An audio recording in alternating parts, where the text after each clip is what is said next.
Joe Biden is accusing President Trump of spurring violence after the fatal shooting of a man in Portland over the weekend.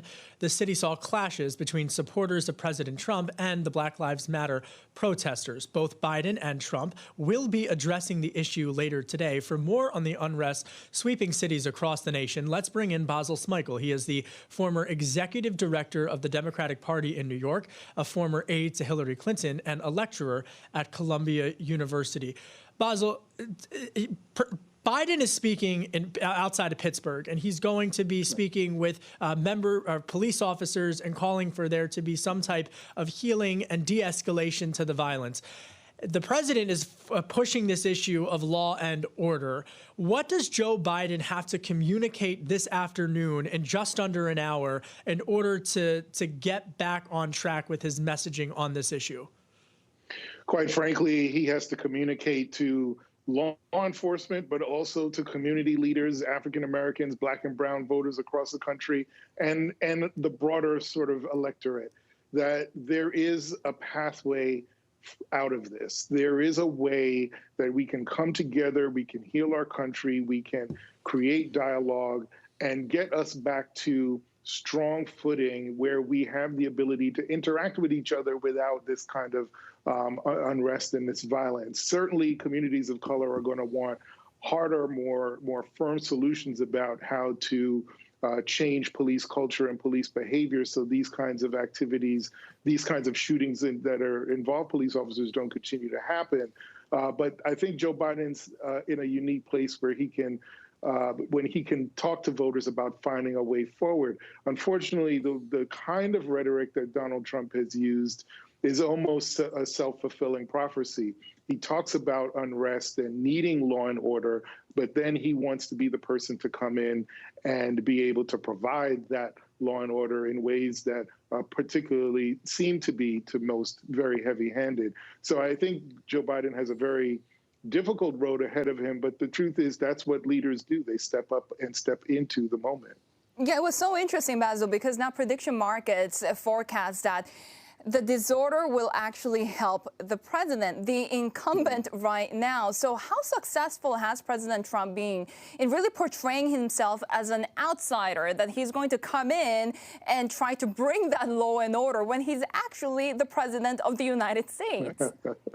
Well, it's not so much the outsider handle so much as it is the fact that law and order, politics and rhetoric typically works for Republicans. It's a place that Democrats are viewed as not being particularly strong. It's a fine line that so many have to walk. And look, right after the shooting of George Floyd, you had, the murder of George Floyd, you had a lot of conversation around how do you change, how do you fix the system? And you realize that 95% of the elected prosecutors in this country are white. Less than 2% are African American, certainly fewer than that are women. And so when you think about the fact that, you know, there are a lot of folks of color that are running for these offices that aren't presumed to be strong and tough on crime, and you have a lot of voters saying that they want that, that's where Republicans and conservatives have done very well. So it's a language and a rhetoric and a tactic that has worked in the past, that Trump is counting on it working going forward. But what we need to have more conversation about is how he's actually stirred the pot as well, and not stepped into that moment and had any kind of dialogue that seems to be moving toward healing this unrest. And that's where I think the real concern comes, and why, you know, even if the markets are responding positively to him, it's because in many ways that message has worked in a lot of places. Well, Basil, I mean, it's a tale of two competing poll crosstabs, where you've got President Trump trailing, but truly trailing on the issue of race relations, but winning on the issue of law and order. So the pollsters ask the question whichever way they want, and you got a different result. But to this point, what pressure do mayors across the country, particularly Portland, Oregon, what pressure do they have to accept federal aid, even if they don't like the tone of the invitation in which the president is offering it? Well, they could always talk about how that aid is going to be used. Look, here in New York, for those who've been around here long enough, they remember that, you know, we had tremendous problems with crime here in the late 80s and into the early 90s as it was going down. David Dinkins, first African-American mayor of the city of New York, actually went to the federal government to ask for more funding for police officers to put more cops on the street to help solve the crime problem. Rudy Giuliani got all the credit for it, but it really did start under him. There are mayors and governors that don't mind federal aid. How they use it is really where the rubber meets the road.